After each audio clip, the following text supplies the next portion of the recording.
Good afternoon, everybody. Hello. Please stand. Find a partner with someone that you did not come here with.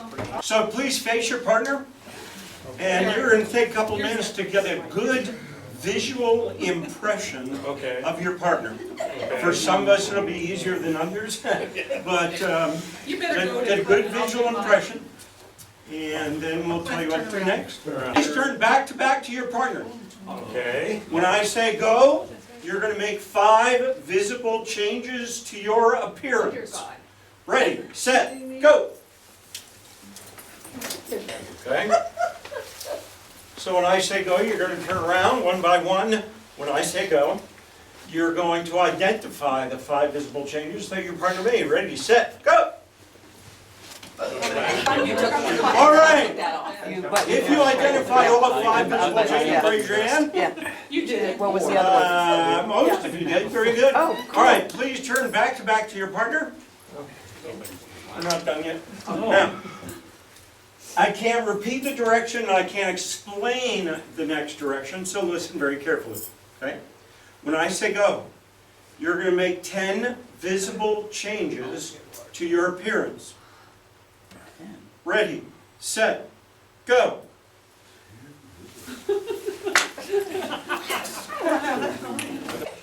All righty.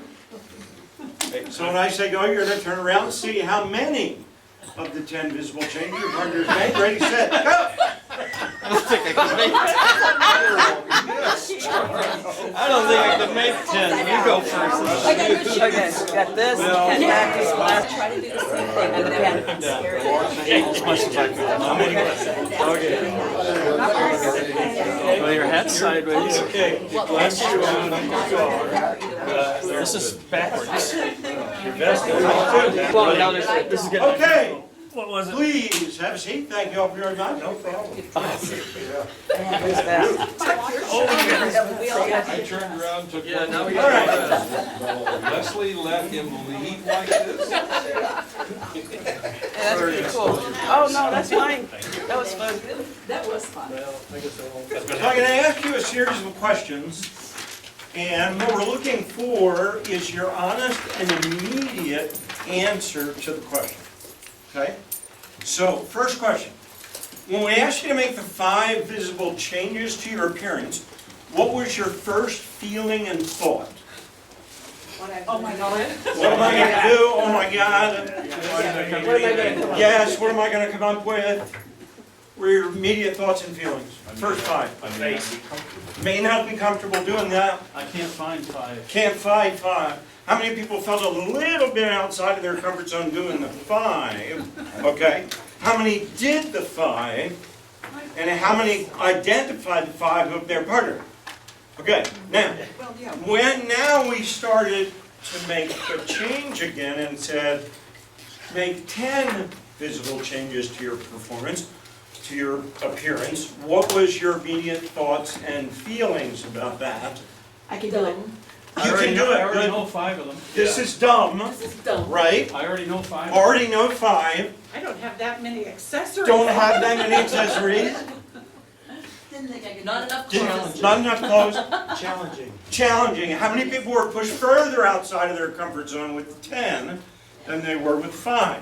How many people asked themselves this question? Can I change the original 5 back and not be part of the 10? Anybody? Okay, so your mind's already working. Now think about what we're here to do today. We're talking about making change in what you and I do. We're talking about changes within the ranks of training and how we present it, how we design it, how we view it, how we track it, all of that, right? Now, you know people have different reactions or responses to change, correct? Yeah. Now, everybody, you've probably done this before, but fold your arms if you don't already have them folded.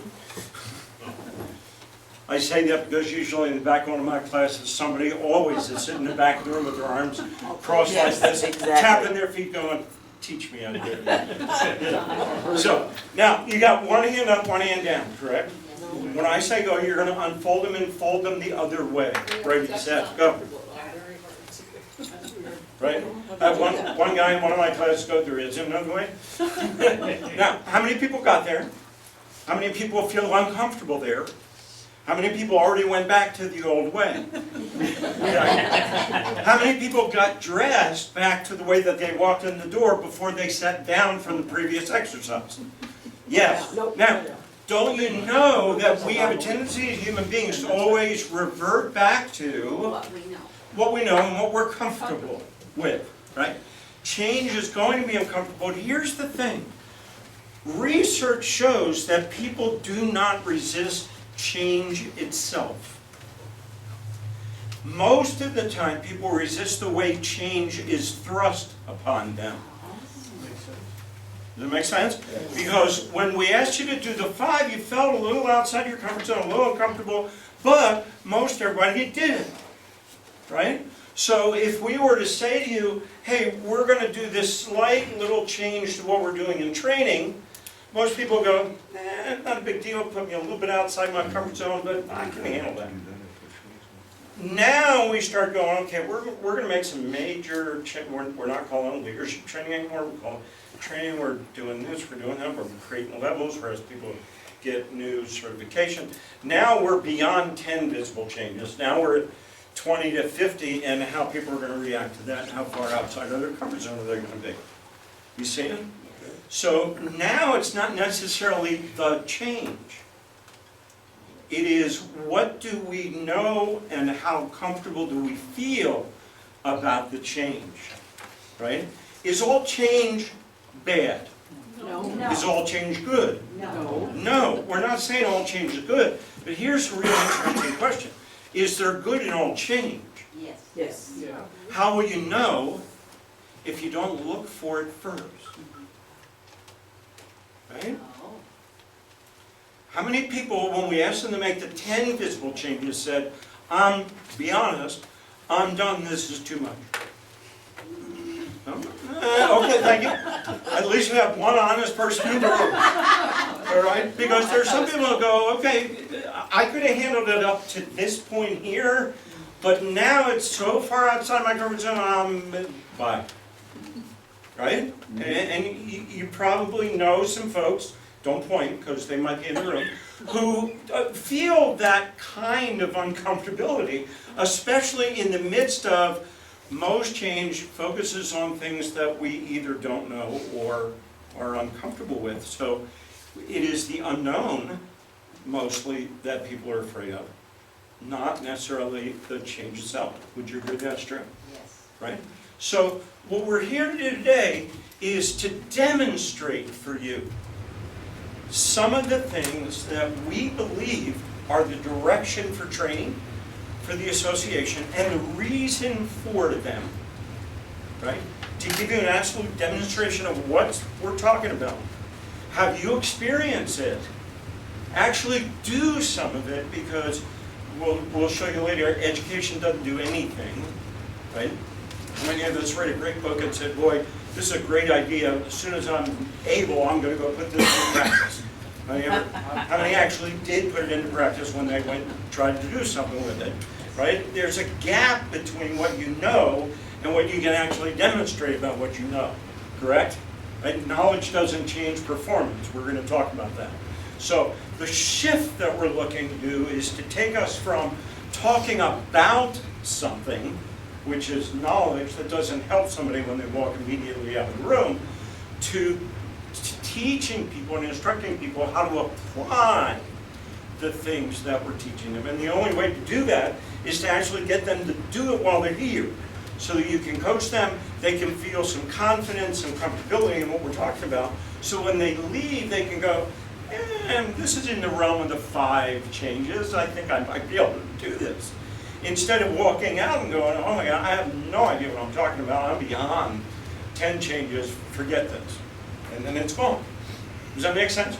Do you think that ever happens in some of the things that we do, right? Just one question, Joe. You Yeah. said knowledge does not change performance, but sometimes it does. And we're going to talk about that, and thank you for bringing it up. If we don't cover it in that particular section, then come back and ask me the question again.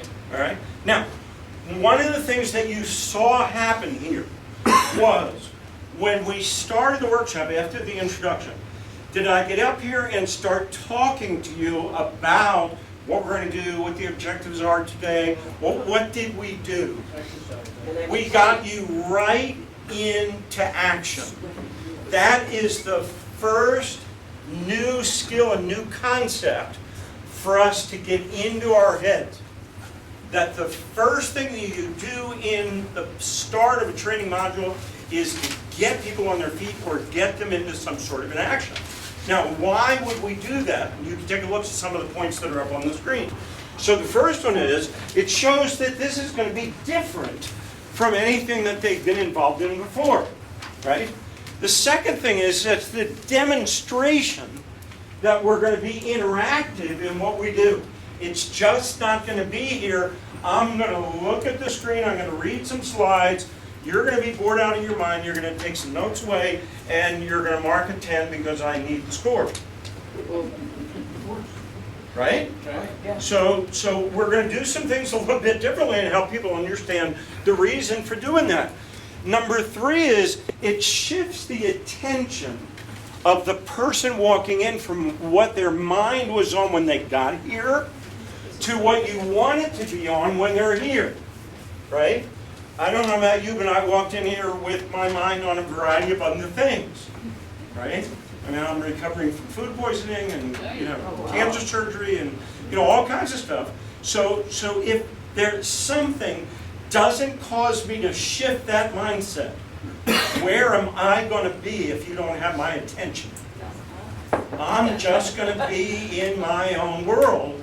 And you find a lot of times the people coming to seminars that we present are sort of in their own world, and they stay in their own world because probably a lot of times they're not being engaged. Well, they come in with preconceived notions. Yeah, exactly true. Right? So we're going to shift that attention. The next thing that we want to do is lay the foundation for what this thing is all about. Right? So the exercise that you do is connected to the topic that you're going to be teaching them about. Right? So our topic today is changes that are going to be made for trainers, for us. So what was the exercise? The exercise was change, and how you want change. Appropriate? Yes. Absolutely. So when you and I think about this opening exercise, opening activity, what can I do to get people involved, shift their attention, lay the foundation, and also set the stage for what's coming? Now everybody's in it, everybody's with you, and boom, we are there in the top. Does that make sense? First huge skill, first huge difference. Every new training module that comes out from here on in will have an opening exercise opportunity in it. In the instructor guide, which is a whole new instructor guide, we will give you samples or options of exercise to choose from. If you have others, use them. Make sure they're relevant, make sure that they do what we're standing here talking about doing. Make sense? Yes, ma'am? Not only to get their mindset where you are, yours too. I mean, I just came from one training and I go to another training, Yeah. and that really helps. Okay, this is what You are absolutely correct. Yep. And you've got to be there as much more than they being there. Because if you're not there, how in the world are you expecting them to be there? All right? So is this going to be the same opening for each seminar? I mean, for example, if I'm teaching a road captain class, and there's a certain opening for that, the next time I teach a road captain is going to have the same opening. You have the opportunity to make any opening activity that you want. Okay. The suggestion that we're making is make it relevant and set up the topic. That's the only thing. Right? But as much variety as you can put into any module that you teach, the better it's going to be. All right? Again, we're going to give you some suggestions, but I've got 2 4-inch manuals that are called Games Trainers Play. I don't know if anybody has them. They're beautiful, but they're from the 80s, but they're still great stuff in them. I mean, you can teach for the next 10 years with all the exercises and opening activities that are in that book. You can do a search on the internet for as many opening activities as you can possibly think of, right? But be creative. That's why we're in front of the room and not putting somebody in front of a computer screen to read the slides. Because they need us in front of the room to make this relevant. Make sense? Okay, now, again, we are going to do everything that we're going to be talking about. So your job right now is to pick a topic that you're about to teach. And write the topic down wherever you want to put it in that slide on page 1. You're actually not going to teach the subject. What you are going to do is you're going to think of an opening activity that you are going to run right now for that topic. So write down the topic and think of what kind of an activity could I get people into that would set the stage and get people interactive from the very beginning. Go, give you a couple of seconds to think. GW topic, is that what we're doing? It doesn't even matter what topic it is. Okay, everybody got one? On your head so I can hear if you're listening. Okay, super. All right, good. So let's see. Here's what we're going to do. Everybody point to the ceiling. You're going to look around your group because someone sitting at your table is oozing and exuding leadership and confidence, and I want you to identify and point to them. Ready, set, go! Right there. All right, very good. If you got the finger the most, raise your hand. Yeah. All right, then, if you're a trainer and ask that question, you got to be really careful, as far as how to ask that. But all right, the person who got all the confidence in the room, please stand. Oh, please stand, please stand. Good for you. All right, here's what you're going to do. You've got a minute to get your group, your table, into your action, to open up your workshop. Whatever you're going to do to get them involved and in action Okay. about your Ready? topic. Ready, set, Your cell phone out. go! We need Rich. That'd be a good idea. Yeah, because then you don't. Okay, please stop. Thank your group leader if you think you did a good job and even if you didn't. All right, next person, please stand. You've got a minute. To the right, next person to the right, sorry about that. Next person to the right, now stand. Her right is yours.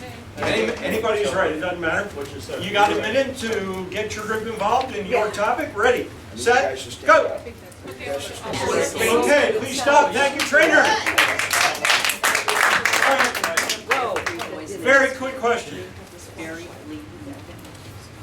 If this was the only thing that we taught you, would training modules change? Yes. Would they be better? Yes. Okay. Every single one of the things that we're going to go over today are just as practical and just as interdependent on the things that we're talking about as what you just experienced. Okay? And what do you think if this was the only direction that training was taking? Do you think it's a half-decent direction going?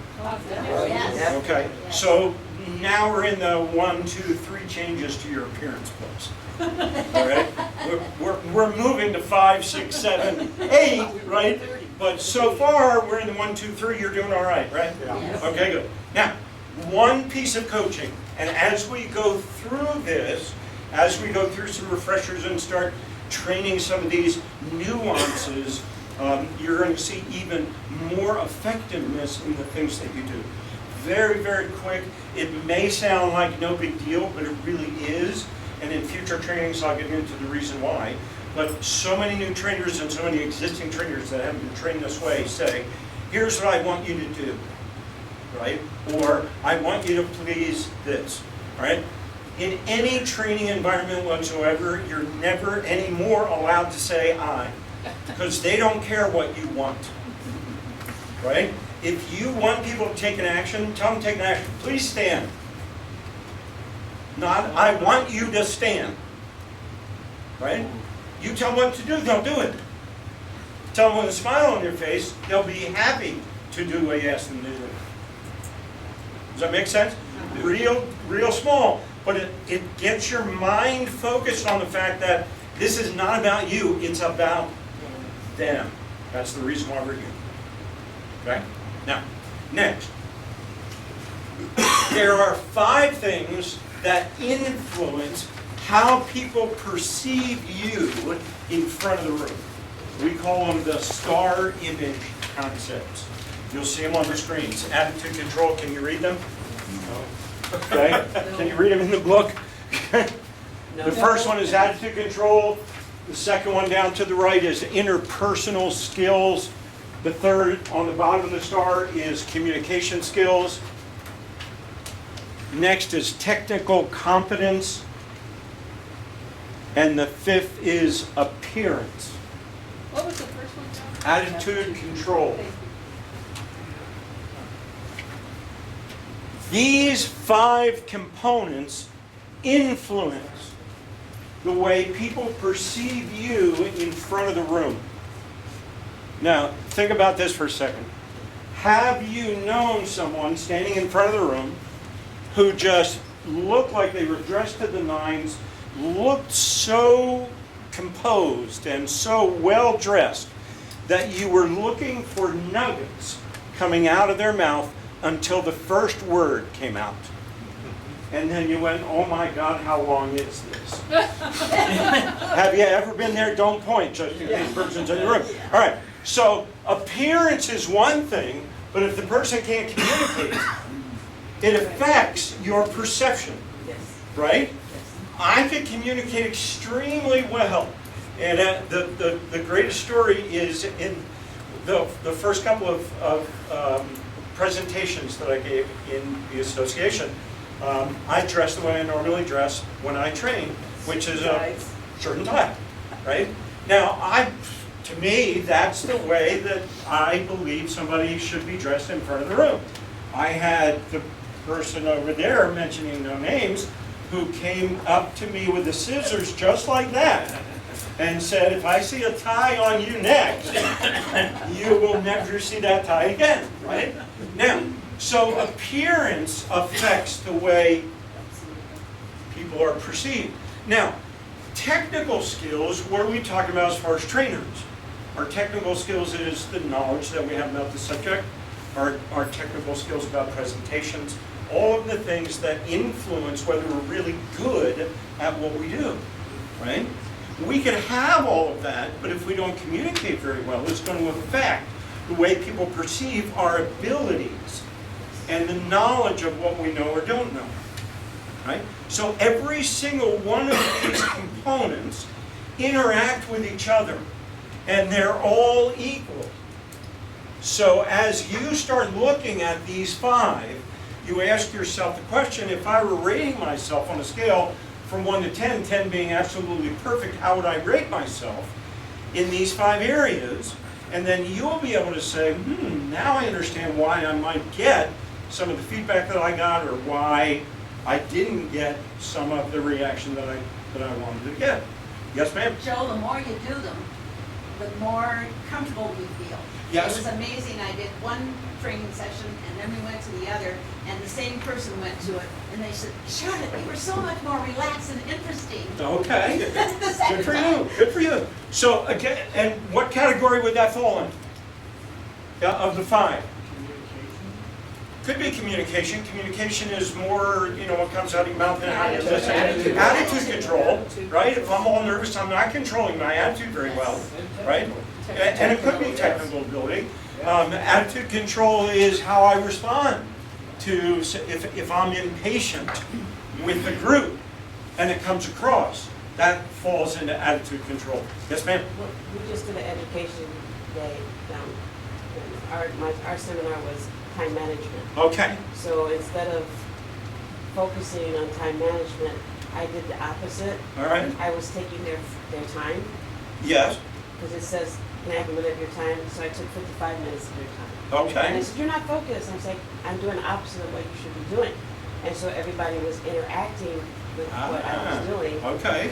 and it just made the whole thing go Yes, sir. Good for you. So they got the point, right? Creativity is part of our technical competence, right? Part of our attitude control. A lot of things come into each one of these categories, right? Now, here's the other interesting thing. Not only the way people perceive you based on these 5 things, but it's that perception dictates the way they interact with you, right? So if you're not getting the interaction that you would like, it has nothing to do with group, right? How many trainers have you heard, oh, I just had a bad group today? There are no bad groups today, right? It's the responsibility of the person in the room, right, to control those 5 elements. Because what you do in interacting with me is dependent on what I do with each one of those 5 things. Does that make sense? Okay. Now, the question now becomes, now that you know that, let's delve a little deeper into what does each one of these things mean. So, the last person to do the demonstration in the group, please raise your hand. Okay? You are the team discussion leader for this next exercise. Okay? And the discussion leader has 3 jobs. Number 1, your job is to make sure that everyone participates equally. Right? You know, some people in groups have a tendency to talk too much. Some people who really have the good stuff to say usually don't talk. So you have to pull those guys out. You want everybody to participate equally. That's the first job. Your second job is to make sure that you participate last as the team leader. Why? So that you're not overbearing and telling them your opinion is the top. That's correct, because whether you see it or they consciously perceive it, as the leader, they're going to lean on you for what they think you know the right answer. So if you say an answer, everybody else is going to say, sure. Yeah.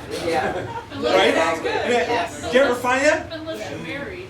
Unless you're married. Yeah, that's all I do. And we have a new couples therapy workshop coming out that's going to deal with that. But what we want to do is we want to create and promote the creativity in the interaction, right? Yeah. Whether we're standing in front of the room or whether we're leading the group itself. The way to do that, it comes into technical skills, technical competence, and one of them is to understand how to facilitate a discussion, right? Everybody participates equally, you share last. Number 3, if you're leading a regular team in a chapter meeting or business meeting or something else, you're going to make sure that everybody has an activity to get involved in after the meeting is over.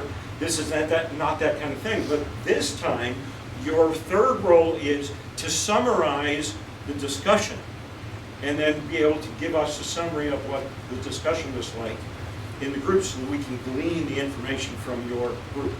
All right? So you're going to have about 3 minutes to answer the question that's up on the screen, which is, how do we demonstrate very high levels of each one of these 5 components? The attitude control and the rest of the 5. Everybody understand what we're doing? Team discussion leaders, you understand what we're doing? Yes. Nod your head? Yes? Okay, very good. You got 3 minutes. Ready, set, go! We didn't wear your vest because it was hot. I thought of something else, and it wasn't an organization, just one day. I thought with body. Yeah, I think making sure you're not saying, making sure you don't mumble. All I have to do is read it. You got about 90 seconds left. Just pace yourself. Well, and not only that, Okay, please stop. Thank you very much. In a minute, we're going to thank you. In a minute, we're going to ask team leaders to please stand and give us the benefit of the discussion. If you hear something that your group didn't talk about, or you go, I should remember that, that's the reason that you got the book. Write it down. Now, one of the things that, another technique as an aside, every once in a while I'm just going to pop in and out of character, right? So I'm out of character now, putting my coach hat on, saying, did you notice that when I gave the direction for the group interaction, I gave you a time frame so that you could judge the discussion, right? And then I gave you marks along that time frame so that you can guide yourself in the way that it goes. If you use this technique, which you should, right, and you put people in group discussion, make sure that you give them a time frame so that they can sort of judge whether it's consciously or subconsciously, and then give them some periods along the way. You go, oh my God, I got 2 left, I've only got a minute. Let's get going here, right? Because people have a tendency to just sort of talk about things and lose time. Make sense? Okay, we're back in. Team leads, please stand. And one at a time, just so that everybody doesn't hear all the right answers from this guy over here and then try to figure out how to say create a ditto from this side of them. Just give us one thing